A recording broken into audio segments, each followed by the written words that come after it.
Sanibonani guys, igama ngiqabile niphathela amazwibela enimbango mhla ka-18 March. Kubi phakathi kukaThumeka benoHlathi. UHlathi-ke manje useqala ukumtshela kwezikabhoqo-ke manje uThumeka. Usho kahle ukuthi yeyi, ungenze ngathi awukhumbule wena ukuthi wena awuyihlisa satshanyana la kumina. Khumbula kahle ungitshela ukuthi uzoleka uthi wena kumele usinakekele sinoqhawe. Ujike futhi waqala-ke manje wawasha iy'ngubo zami. Ngithe ngisathi ngibheke lapho wawasha ngisho ama-underarm la ngibone khona ukuthi hayikhona sengathi khona okufunayo la kumina. Wathi wena ungakufuni lokho? Wathi ya, angikufuna. Kuyikona nje kodwa ukuthi phela kumele silimele iqiniso. Thina sobabili simzwisile ubuhlungu uZoleka, simbitreyile uZoleka. Yonke lento eyenzakalayo empilweni zethu ikhombisa kona ukuthi luthando lomshado wakhiwe kwisisekelo esikhrekhile. Ngisho ney'ngane zethu si-owisha i-apology cause zinje yingenxa yokuthi thina senza into wrong kwasekuqaleni. Imiphumela yezenzo zethu yonke le, ulikamva ukuhamba kwakhe emhlabeni, konke iphutha lethu. uThumeka guys akafunanga ukuwezwa lawo mazwi. Yebo wona afikile endlebeni zakhe kodwa akafunanga ukwamukela.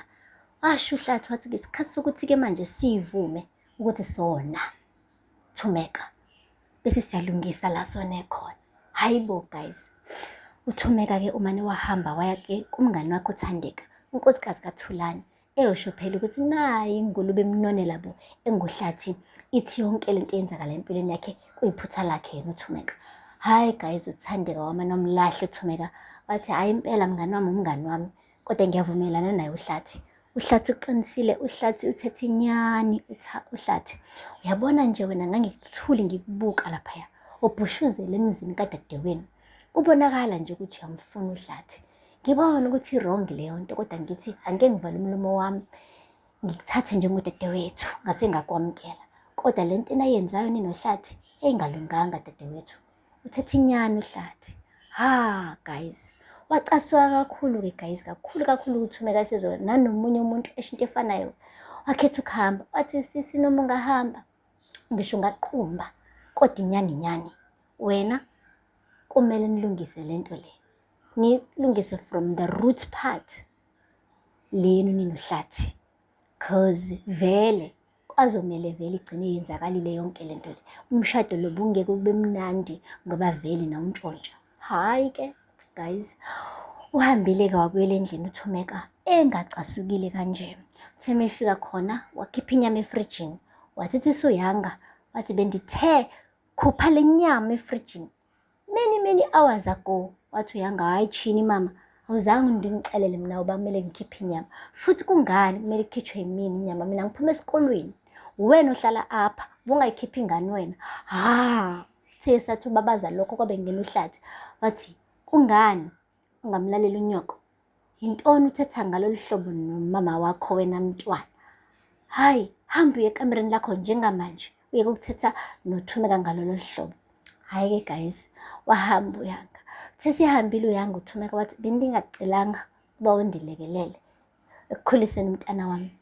Wathi hayi, ngiyamkhuza nje kuphela, hayi ukuthi ngiyakulekelela.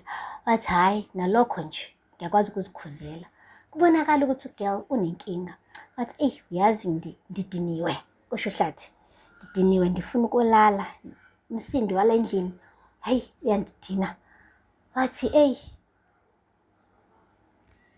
uzodinga ukuba sithethile, shuthi nina nonke lekhaya benindenza isilima, imini isilima lekhaya, kusho uThumeka.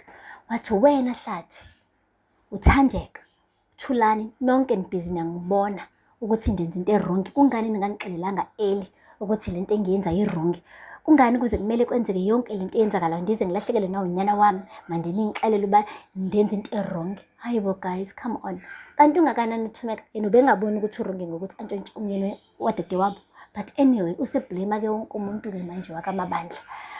Wathi uHlathi hayibo, yabona mina ngidiniwe nokuhlala nomuntu ongakwazi ukuthatha i-responsibility. Uyithatha nini i-responsibility? Wathi ndiyithathe njani? Wena wabulala unyana wami, wena wabulala ulikamva wami, wathatha inhliziyo yakho wayikisa kuqhawe. Wathi lalela la, ulikamva wabulawa wena Thumeka. wathi uthini?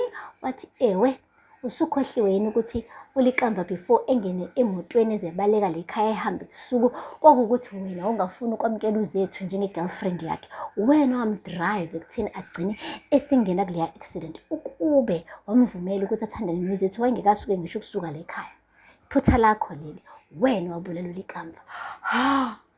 Guys, yazi phela uHlathi is on point. Shuthi sonke lesi sikhathi uHlathi knew ukuthi Thumeka is the cause of ukuhamba kukaliqamba emhlabeni, kodwa belokhu ethuli ngoba nakhe engafuni ukumzwisa ubuhlungu. Lapha ebhizi uNtombo elokhu ethe wena Hlathi, you killed my son. Ayithulele nje uHlathi, and manje uHlathi has had enough. Waqhuma njengebhomu, wakhuluma izwi elilodwa lihlaba njengomkhonto enhlizweni, and asazi uThumeka uzorecover kanjani from this one. Guys, there is no recovery. Trust me, there is no recovery after this one. Uqhumisa ibhomu guys. Hey, wena wabona igrenade, yabo la waqhunyiswa amasosha asaphaza yonke into, ashiya umgodi wodwa. Yey, sazi guys, kumoshakele lo mshado. Awusalusa uchitheka guys, because there is no fixing this at all.